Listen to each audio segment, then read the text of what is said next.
Hey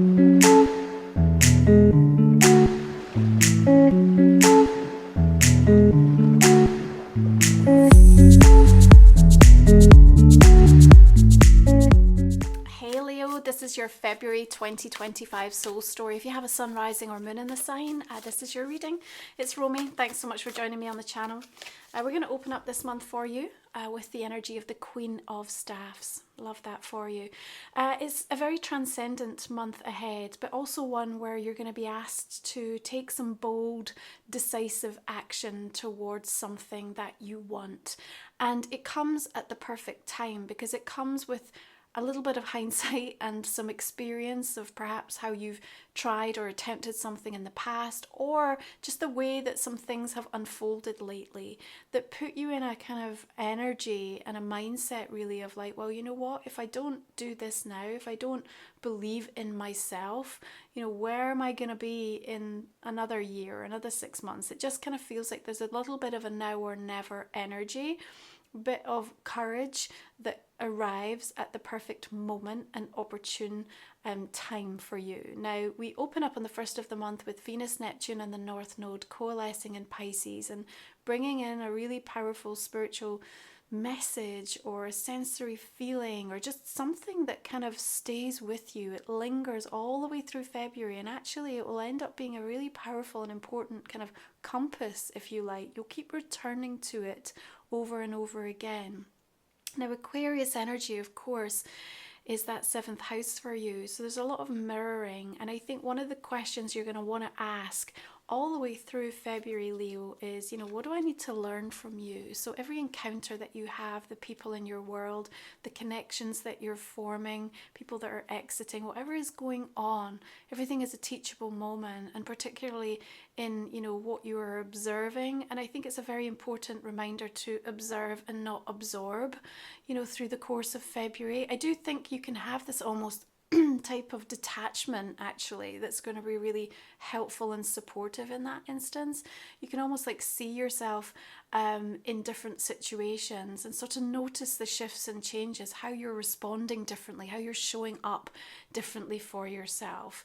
Now, Venus moves into fellow fire sign Aries on the 3rd, and then on the 4th we've got Jupiter stationing direct in Gemini. There's a green light that comes in the beginning of February, and I want you to trust in it, because I think, you know, there's still maybe a little bit of doubt, maybe a bit of sort of I'm not sure if I've even got the energy to believe that this is possible, or that this could work, or that this is the right thing. So that sort of almost slightly ambivalent energy that comes along with the 4 of Cups sometimes can be almost like a self-protect energy. I'm not going to get too excited about this. I'm not going to show anyone that this is what I really want. That's what I see a little bit happening in and around you in that beginning part of the month. But it would be wrong to say that you're not feeling within you something stirring and something feeling like it's preparing you, and that there's this more hopeful, optimistic anticipation. And that gets louder and louder and louder until we arrive at the full moon in your sign on the 12th. And at that moment, I just feel like you're ready to be like, do you know what? This is me. This is me. And they're just going to have to be ready to receive it. This is what I want. This is where I'm at. You know, this is what I believe I deserve, or I'm going after, or I'm prioritizing. And so there's a real sort of unapologetic statement that comes over from you, and whether that's just energetic or it literally comes through in communication, there's also an acceptance of that that is very powerful, and that just then radiates out you know, from your energy field.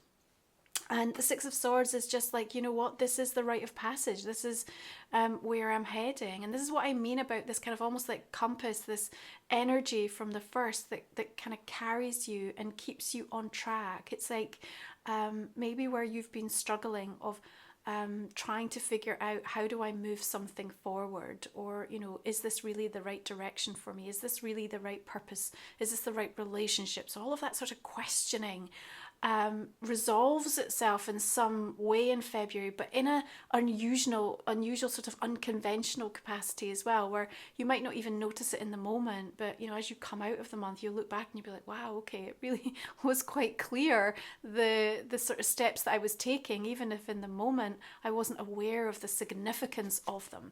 That is what I feel is happening. So that full moon, of course, is a culmination of everything that's been going on since the new moon and the intentions that you set back in 2024. And as you witness things coming to fruition, mostly about yourself as well, you know, just how much you've changed, there really is a sort of softening and a very compassionate energy as well that you bring to the table. And I think that really matters as well, because, you know, you're kind of forgiving yourself for a lot of things that, you know, transpired, that happened or didn't happen, or how you handled it. And you know, this sort of new place of acceptance just helps you to draw a line, and actually helps you to meet a lot of the influx of new energy coming in, because between Jupiter direct, Mars shifting direct this month as well, it matters, right? Now, of course, we are preparing for a Venus retrograde coming through in March. So there's also going to be some themes that are just revealing themselves through the month of February. And it's just like a kind of note to self.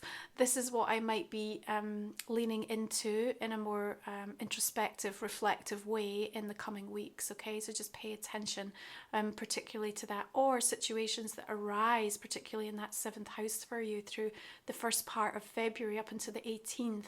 Again, might be something that you're revisiting in your one-on-one relationships. Okay, now your 8 of Staffs comes in and something is already underway. You may even have a sense of like, oh, I've missed the boat here, like I'm too late, or it's not going to work out, I don't have what I need.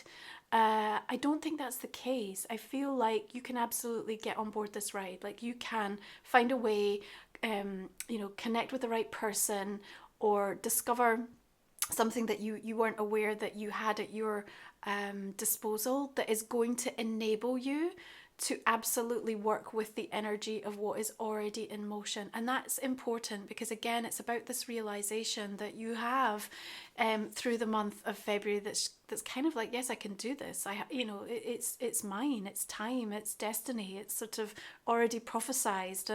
And again, I think that just sort of helps to instill or remind you of that inner faith, belief and trust that you need to take care of and you need to keep fostering for yourself, right?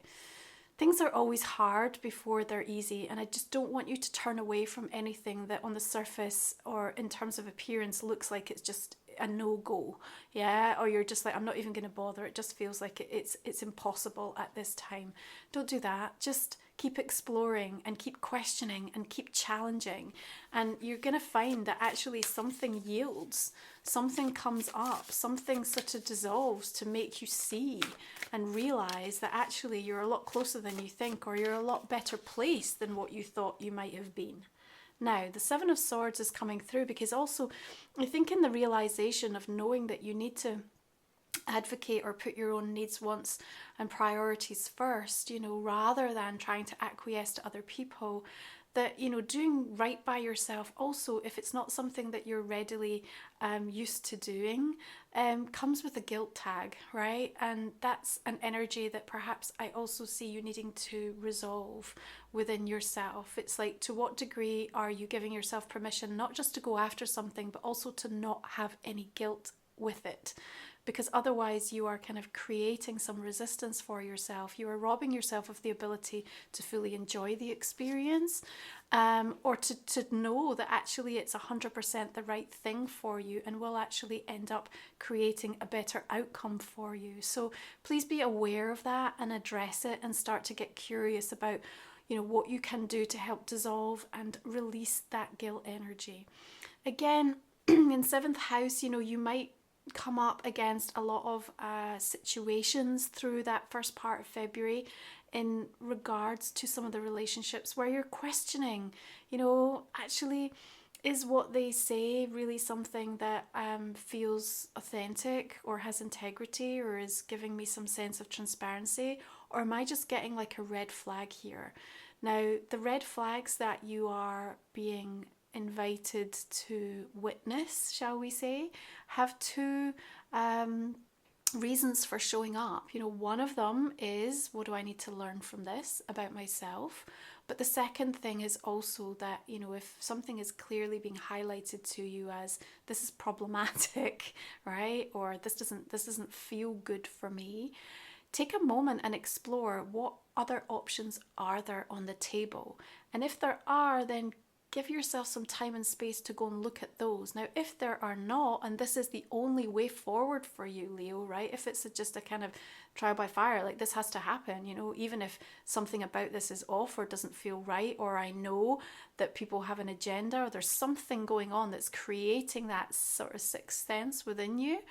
Remember what I also said, things can feel hard, but it doesn't mean that they're also wrong for us, because there's a teachable moment in it, and then it's an experience, and it gives ourselves an opportunity, a test if you like, to show up with an evolved version of ourselves, right? Because remember, the Mars retrograde in Cancer has been very much about, you know, how we have learned to reflect on the way we emotionally handle things. Okay, so keep this in mind. Now listen, we've got asteroid goddess energies really supportive this month. Pallas Athena is shifting into Aquarius, helping you to find change for the better, a strategy or a plan that's going to bring you into just a better exchange with someone or something. And it feels like what you're committed to, something you're already committed to. So there's a way for you to make something better or improve it or negotiate it. Now that's also supported by Juno moving into Sagittarius, more fire energy to help you here, because you're going to want better, like almost like better terms or more freedom, or the opportunity to kind of make an adjustment to something. So these two goddess energies combined, and especially as we move into Pisces season, where we're aligning or we're thinking more specifically about dreams that we have and how we start to think about the way that we want to manifest those dreams, and you know, creative solutions that are showing up for us. And then we've got Ceres coming into Pisces the same day that Mars goes direct, and all of this energy feels like it's showing up because it's wanting to give you something that restores your faith when you need it most.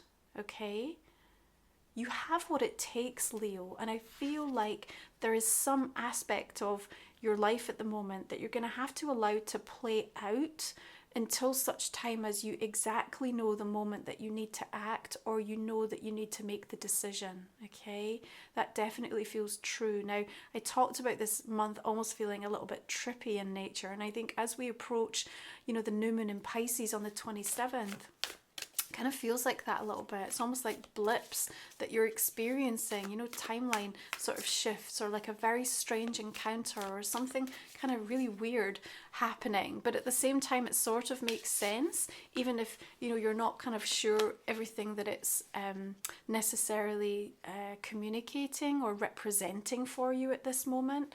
But mark my words, that new moon in Pisces, like you take the stand that you made at the full moon in your sign on the 12th, and then you give it meaning at that new moon in Pisces.